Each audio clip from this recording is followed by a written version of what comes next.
Good afternoon, everybody. Thanks for joining us today. Today we're going to do something different.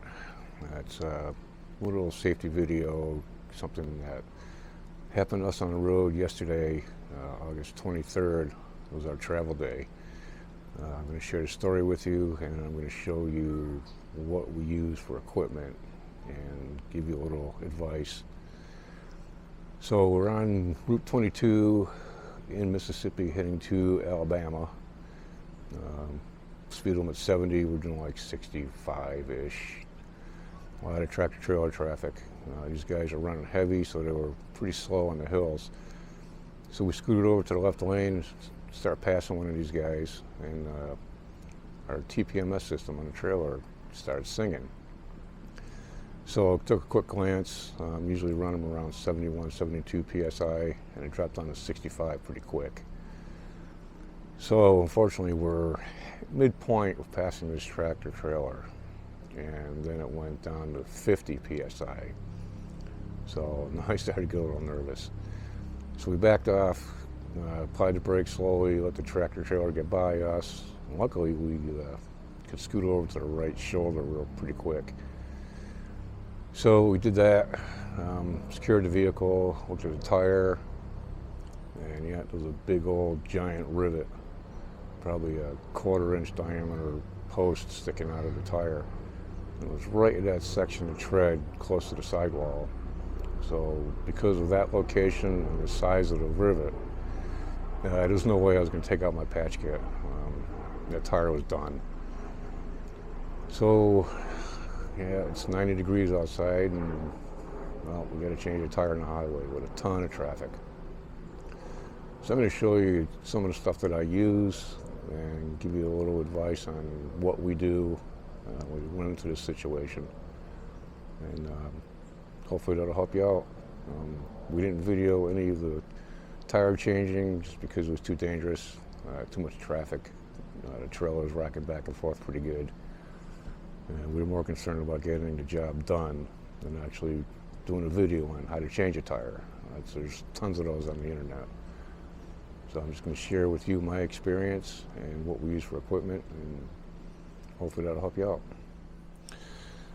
All right, so here's a few things that we have. Number one, and it's very important, I recommend everybody get one, is a TPMS system for your trailer. Doesn't matter what brand you get. I use Tire Minder. I had this thing for about a year now. It's absolutely amazing. And it'll save your bacon, believe me. You want to know your tire's going to go before it explodes and does more damage to your RV. So spend the money, don't cheap out, and get one. It's very important. So a few things you're going to need.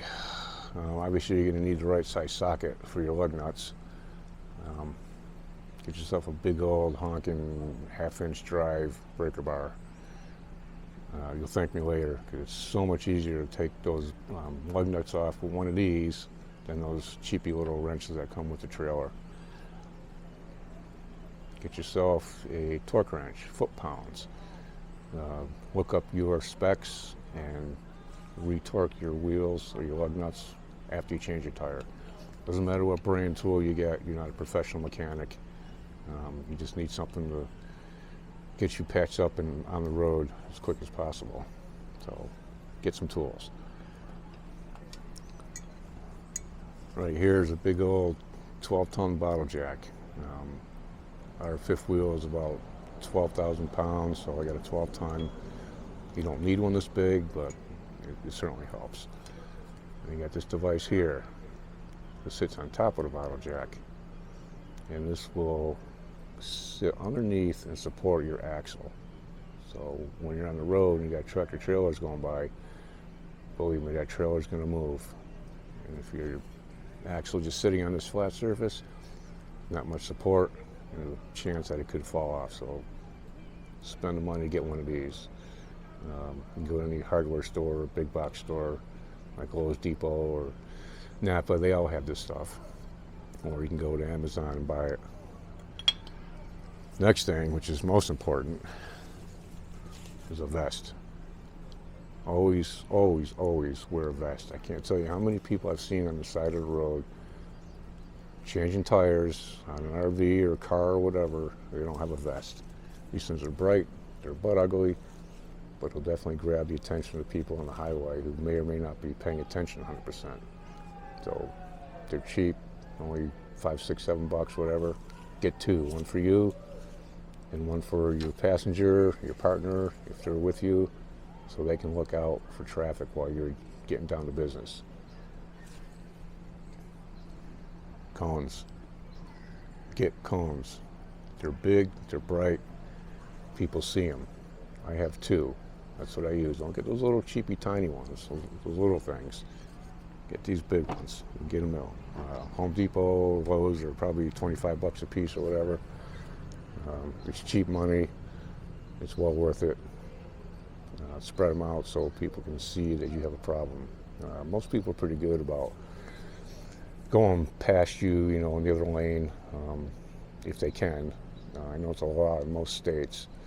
If there's any vehicle, whether it's an emergency vehicle or whatever, if it's broke down, get in the other lane and give them some space if you can.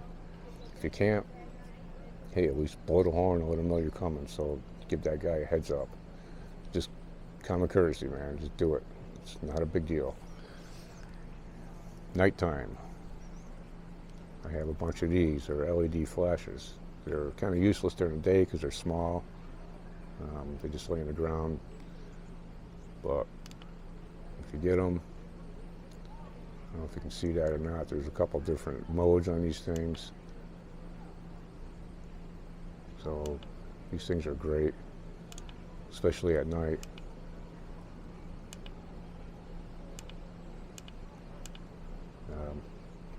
You know, the cones, they'll do a little bit, but you have to get pretty close up before you can see them in your headlights. The flashing lights, yeah, they're going to help. So buy a kit, buy one or two or three or whatever you want to do, doesn't matter. Amazon has them, they have everything. So spend the money, get that stuff. It's pretty basic equipment. You know, there's nothing special here, there's nothing super expensive, except for the TPMS system, which is well worth the money. Always have a spare, and make sure your spare is good. Make sure you have an air compressor, which is big enough to handle a tire on a trailer. Most of these tires, you know, they go up to 80 psi, sometimes more if you get a 14-ply, you know, 18-inch tire or whatever. So you don't want one of those little cheapy cigarette lighter plug-ins that can only do 35 psi. Get something big that can handle 150 psi. I'll show you what I use. So this is what I use. It's called Via Air. They're expensive, probably a couple $100, $250 or whatever. Comes in a nice bag. It's got plenty of air hose to get you where you need to go. Comes with some accessories. You know, it's got a gauge, a couple different fittings for your tires. Got one like this. This is the one I use all the time. And I have a tire pressure gauge, a really good digital one. I don't have one of those cheapy ones where the stick comes out, because those are kind of useless. But this comes with some filters. This is what it looks like. Connects right to the battery, got a positive, negative side. There's an inline fuse right here. This thing, filter goes in here. This thing is absolutely amazing. Love it. We've used it twice already. We've had tire failure twice. Brand new tires. I think we had maybe 3,000 miles on the tires. We lost 2 of them already. So, which is unfortunate. And the side pockets, we have plenty of coil.